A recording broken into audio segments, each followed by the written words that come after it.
Alright, Assalamualaikum.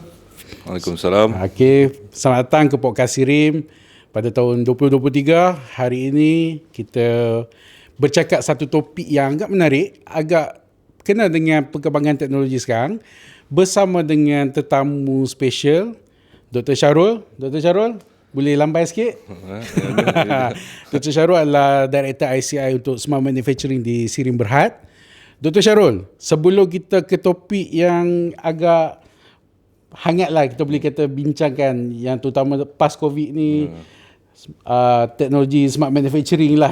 Kita nak berbincang pasal smart manufacturing ni. Boleh tak doktor terangkan sikit latar belakang doktor daripada belajar kat mana sehingga kejaya sekarang? Okey, terima kasih. Pertamanya terima kasih lah kerana menjemput ke podcast ni kan. Selalu saya tengok podcast kat TV, podcast kat YouTube. Ingin nak buat podcast tapi hari ni dapat buat podcast. So anyway, your question is that dia tanya pasal belajar kan. Okey. So kalau kita letak dalam satu garis masa tu kan. Ringkaskan garis masa tu. Bab belajar ni dah satu garis masa ni panjang ni. Okey, daripada darjah satu ke ataupun daripada degree ke, daripada apa daripada ke? degree, belajar course apa. So bila saintis dia akan very specific. Okay. Kan? So, minta maaf, kita sedang bercakap dengan seorang saintis. Engineer lebih tepat So kita ni spesifiknya. Okay. So I receive my bachelor degree ni. I buat my bachelor degree mechanical di University of Manchester. University of Manchester. Okay, sebelum tu, do you support Manchester United or City? It's always been United. Alright, okay, all the way United. All the way United. Walaupun baru kalah itu, minta maaf. Okay, sambung. Anyway, and then after that I came to Sirim. It was 2000 what? 2000. I graduated in 1999. Then I came to Sirim in year 2000. Okay, almost 23 years. Kan? Right. Although I pernah kerja sekejap for 6 months, so I would consider Sirim ni as my first job lah. Alright, memang okay. I akan ingat Sirim First love. First job lah. So first love. But anyway, bila I dah kerja Sirim, and then dalam 2009 masa I masuk Sirim sebagai seorang penyelidik, researcher. So imagine, kalau ikut imagination, macam kerja dekat NASA lah. Something like that lah kan. So ikut imagination, it's free to dream, but it's okay kan? Imagine dekat NASA. So I came in and then I masuk. Lepas tu after probably about 9 years kerja tu, I decided to sambung belajar Sirim bayar lagi. Sirim ni, that's a beautiful bit about Sirim. Okay. I sambung buat masters. Tukar sikit lah. I did a masters in philosophy dalam engineering. But it was in the faculty of electrical engineering kat Nottingham. So you move from Manchester to Nottingham? Tapi Nottingham Semenyih lah, bukan bukan Nottingham. Nottingham Semenyih. Okay. And then after a few years, I dah kerja lagi. In 2014, I decided it's about time for me to go back to Manchester lah kan. Alright. So I sambung I punya PhD in mechanical engineering juga di University of Manchester. Alright. Tapi my focus area is on acoustic lah. Acoustic. So I'm very into sound. Kalau cakap pasal sound ni, talking about frequency sound apa semua tu, saya minat lah. Well, to be honest, tak pernah tahu, tak pernah faham acoustic tu. But mechanical engineering, everyone know, it's open secret. Acoustic is another field. Yep. This is I would say it's a field or subject of of mechanical engineering lah kan. So quite interesting lah you punya journey. Painful I would say. By all means still PhD, doctor. So should I call you doctor or can I call you by name? It's up to you, because the reason why I did PhD was because I hated calling so many people doctor. So I decided, and if I would have a PhD, I would call the doctor tu tak payah panggil doctor. A solid reason.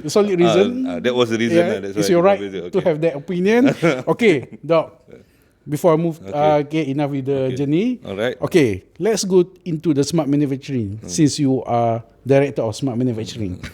But nak cakap overall lah dulu, general. Do you think industry of smart manufacturing ni dapat membantu ekonomi di Malaysia? Because from apa yang I baca, ada satu laporan kajian, by 2027 smart manufacturing punya industri is going to dinilai sebanyak 287 bilion US dollar. So maknanya industri ni sangat besar. Do you think dengan smart manufacturing dekat Malaysia ni, adakah dia dapat membantu ekonomi Malaysia? Especially selepas post COVID ni? Okay. Saya kalau biasa bila saya bagi talk ataupun Okay. I always use metaphor kan, so bagi orang faham lebih mudah. So kalau secara definisinya perkataan smart ni bijak lah. Bijak? Kalau kita tukar dalam bahasa Melayu, smart manufacturing apa dia? Bijak manufacturing adalah apa dia? Pusat pembuatan pintar. Pusat pembuatan pintar, So, pintar, okay. bijak, pintar kan. Alright. So kalau kita study the karakteristik orang bijak ni, apa dia? Orang bijak ni dia boleh buat keputusan dengan pantas. Betul. Kan? Hence dia akan jadi lebih produktif. Ya, betul. So kalau kita jadi lagi produktif, apa kelebihan dia? Dia punya result cepat Cepat. dan banyak Productivity ni productivity akan meningkat. saja menyekat kan. So productivity Okay. ni is always input versus output. Yep. Okay, so maknanya dengan input yang sedikit kita dapat output yang banyak. Betul. Okay. Begitu juga dalam konteks smart manufacturing tu, maknanya pintar, kan? Pembuatan pintar. Pintar. Mana kita buat manufacturing dalam industri pembuatan ini, kita gunakan kepintaran mesin itu tadi. Okay, kita gunakan kepintaran mesin. Yang pertamanya dia meningkatkan produktiviti kita. Alright. Okay. Kedua, keupayaan dia untuk menjangka Alright. apa yang pasaran mahu. So bila kita pegang dua perkara ni, kan, kita tahu apa orang nak, kita boleh produce barang cheaper than anybody else. Okay. So apa akan jadi? So kita boleh jual lagi banyak. Okay. Kalau kita nak untung lagi besar, kita boleh jual lagi mahal. Cost effective. Cost effective kan, Okay. the basic of it. So it goes back to your question yang kata how important is smart manufacturing. Okay. It is the future because nanti akan masa-masa akan datang. Alright. Dan cara pembuatan itu akan jadi lebih bijak, mungkin lebih kurang orang digunakan. Betul. Menggunakan kepala kebijakan kita untuk memastikan barang itu dihasilkan dengan cara yang terbaik. Jadi penghujungnya adalah untung lah. Untung. So secara tidak langsung menjawab soalan bahawa smart manufacturing ni dia akan mampu mengembangkan ekonomi Ya, betul. negara. Okey. Berbalik kepada apa yang Dok cakap tadi, adakah Malaysia sebab kita tak nak bercakap tentang negara lain, kita bercakap tentang ialah di sekitar kita, adakah Malaysia mengambil kesempatan dengan perkembangan ekonomi di sini? Dengan perkembangan smart manufacturing ni. Semestinya, okey. Kalau kita cakap sebenarnya smart manufacturing ni adalah basically penggunaan artificial intelligence. Okey. Okey, ataupun dalam tema yang lebih besar, kalau smart manufacturing ni dia lebih famous di US. Okey. On the other side of the world, they use I4.0. Okey. So Malaysia dalam konteks preparation untuk I4.0 ini kita cepat. Okey. Kita ada polisi I4.0 pada 2018 lagi. Okey. Kan, kita dah ada polisi. So dalam polisi tu apa yang kita buat? Kita nak tahu dulu di mana kedudukan kita. Okey, daripada situ baru kita transform, kan. Barulah kita become a nation of I4.0. So pertamanya apa yang kita buat, kerajaan kita dah buat adalah kita attract a lot of people to understand what is I4.0 and what is smart manufacturing. Through SIRIM, through NPC, through MITI, I mean in a larger picture through MITI. So we are doing that. So some of the activities are for us to go around and talk about I4.0. Saya sendiri bercakap pasal I4.0 ni dalam banyak conference. Dari situ kita try to understand mana kita punya apa kedudukan kita dalam I4.0 ni. Okey. Contoh kita buat readiness assessment. Readiness assessment. Readiness assessment ni untuk kita faham berapa ready kita. Okey. We have done that for the last 3 to 4 years. Okay. We have done that. Now is the bit where we transform. So to answer your question, yes, Malaysia has been taking a lot of fast move and decisions in making sure that we are well equipped in these transformations or in this era of smart manufacturing. We make a fast move. Fast move. But the progress? So if you differentiate dua kategori of manufacturers in the country, some you have the SMEs ataupun small and medium industries. Satu lagi adalah industri the MNCs, the multinational companies. So kalau kita lihat dari sudut SME, perjalanan itu lebih perlahan berbanding dengan MNC. Okey. Jadi kita kena faham sebab MNC ni kedudukan dia dalam the value chain, on the supply chain dunia ni, dia duduk di very high value punya produk. Jadi macam kita, most of the SME industries ni very much stuck in a low value punya manufacturing. Contoh macam F&B and whatnot. So transformation proses itu lebih perlahan di SME. Okey. Kita bermula daripada 1 atau 2 bila kita bercakap tentang level I4.0. Tapi untuk MNC, kebanyakan mereka sudah ke level 3 kan. Okey. So agak mudah untuk mereka transform to 4.0. Whereas dalam SME ni dengan keupayaan kewangan itu yang ada pada mereka pun agak sukar untuk mereka immediately transform to that level. Limited punya. Limited resources nak mana. Okey, bercakap tentang perkembangan ekonomi smart manufacturing lah, terutamanya impact kepada ekonomi kita. Pendapat Dok lah, jujur kalau smart manufacturing ni adakah dilihat bakal menjadi satu ancaman? Kerana kalau kita lihat sekarang ni, hampir 30% pekerjaan yang telah wujud dulu tak ada disebabkan smart manufacturing ni. Tapi adakah ini adalah satu untuk kita melihat satu perubahan dari segi peluang pekerjaan, terutama kepada graduate muda? Adakah mereka perlu lebih berhati-hati untuk memilih bidang yang sudah tidak wujud setelah smart manufacturing ni, industri 4.0 ni berkembang dengan pesat ya? Okey, soalan yang bijak. Kalau kita lihat daripada data 2018 kan, kita memerlukan 300,000 pekerja dalam industri kita. Tetapi apa yang menyedihkan, 300,000 ini adalah pekerja yang di tahap yang lebih rendah. Jadi 300,000 yang kita rindukan ni bukan pelajar universiti. Alright. Yang kita rindukan bukan graduate. Yang kita rindukan ini adalah pekerja asing. Pekerja asing. Pekerja asing. Jadi kita mahu pekerja asing. Sebab apa? Sebab cara pembuatan kita tu masih dalam kaedah yang konservatif. Jadi dengan smart manufacturing ini, industri akan memperkenalkan teknologi dalam pembuatan mereka. Jadi bila kita kenalkan teknologi dalam pembuatan, maka teknologi di dalam kilang, teknologi dalam premis-premis pembuatan itu akan meningkat. Bila dia meningkat dan bijak, dia tidak lagi akan jadi satu pekerjaan yang level dia rendah.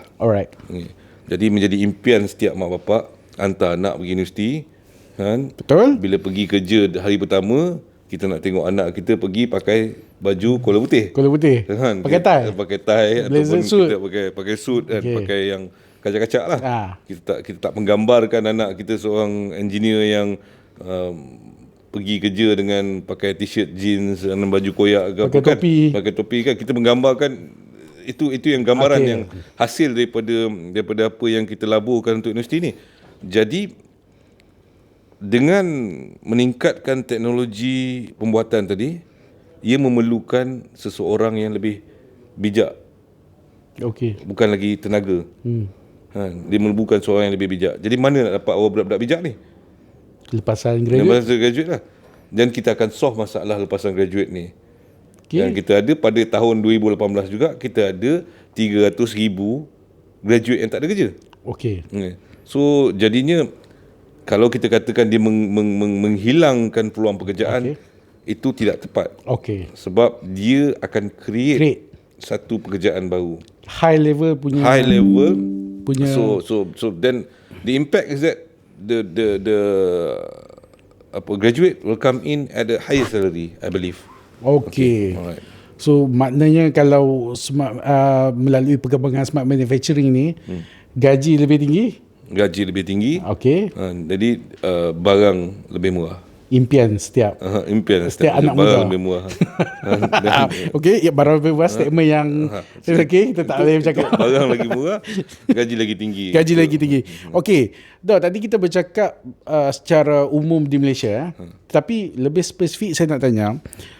Saya ada lihat satu posting di social media, iaitu SIRIM bakal melancarkan Smart Manufacturing Experience Center di Sirim Bukit Jalil. Yep.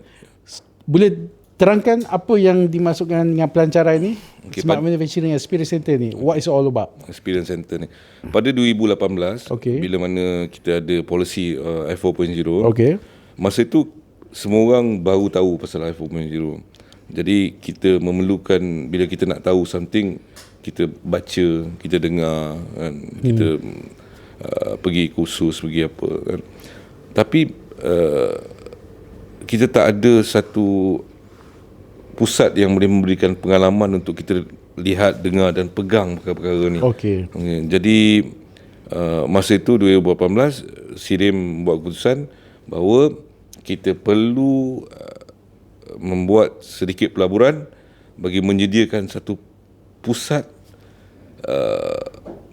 smart manufacturing yang menjadi pusat untuk orang datang dan mengalami sendiri.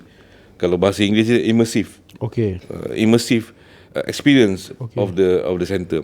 Jadi kita invest dan kita hasilkan pusat itu dengan nama Smart Manufacturing Experience Center ataupun orang sebut SMAC di Bukit Jalil. Okay. Di mana di situ siapa-siapa pun yang nak faham tentang kesemua pilar ataupun pilar, kalau bahasa Melayu apa tu, pilar susah bila kita terlalu pilar kan, Pilar is pilar lah. pilar. Okay. Yang mana sedang menonton podcast ni boleh search lah. Boleh search, Kadang-kadang kita orang lupa walaupun dah pilar. ada PhD ke, dah ada ni ke, dah pilar dah sebenarnya. Trust. Okay. Okay. So kesemua trust I4.0 tu nak faham. Bagi contoh, kita ada satu trust dia adalah additive manufacturing. Okay, additive manufacturing. Bila kita sebut additive manufacturing, kita pun additive ni selalu orang salah faham sebab kita ejaan pun kadang-kadang orang salah. Ada orang eja additive ni dengan addictive. So saya selalu katalah addict ni drug addict. Additive It's two different thing. different thing. Additive ni is adding. Yeah. So additive manufacturing. So Similar pronunciation, different meaning, and different entirely different ejaan, different thing. Okay.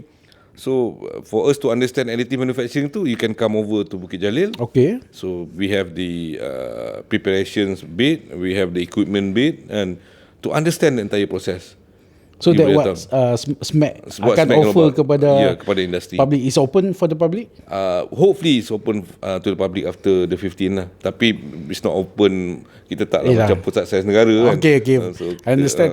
Okay, talking about SMAC ni, you dah cakap kenapa you buat, you come out dengan this idea 2018 selepas kita take it serious about smart manufacturing industry 4.0 and the progression tu dah makin menaik, and then this year you pelancaran di SMAC, but I nak tanya, melalui pelancaran ni apa perkhidmatan yang Sirim boleh tawarkan kepada industri dan juga kepada SMEs, especially kepada SMEs? So dia ada 4 komponen utama lah dalam servis yang kita offer. Pertamanya adalah kita mengajar untuk orang memahami. So maknanya di situ kita ada training, sharing. So the training.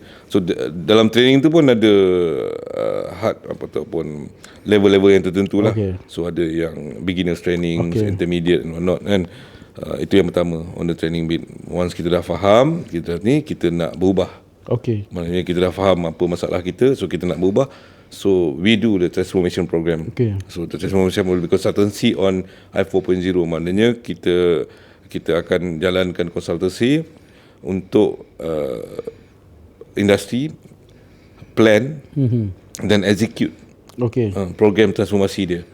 Maknanya daripada satu industri ni yang berada di 2.0, selepas memahami apa itu 4.0, kita akan tolong dia untuk rancang macam mana nak berubah kepada 4.0. Jadi that is the transformation program. So even the transformation program itu pun ada level-level yang tertentu lah kan, bergantung. Yang paling tinggi kita ada transformation program untuk ministry, for example kan. Daripada situ kita juga menyediakan servis-servis lain. Contoh servis kita adalah, contoh yang kita ambil sebentar tadi, macam additive manufacturing. So kita ada 3D printers, percetakan 3D yang kita ada, design activities yang kita ada. So dia boleh datang, kalau dia ada idea, the ideation tu kita boleh jadikan dia reality dalam bentuk produk. Maknanya you datang dengan idea, you keluar daripada Bukit Jalil tu dengan produk. Okay. On the services. Lagi satu pillars of activities yang kita buat adalah kita bagi consultations ataupun kita buat solution untuk projects. Okay. Apa maksud projek ni adalah, bagi contoh, kalau kita ada aktiviti-aktiviti yang kita jalankan dalam industri ni yang dulunya secara manual, kita ada keupayaan untuk memberikan konsultasi dan juga untuk membina mesin-mesin yang berkaedahkan automasi di industri. Bercerita pasal SMAC ni, doktor, ada tempat lain tak yang buat the similar thing ataupun this is the only one ataupun di Malaysia?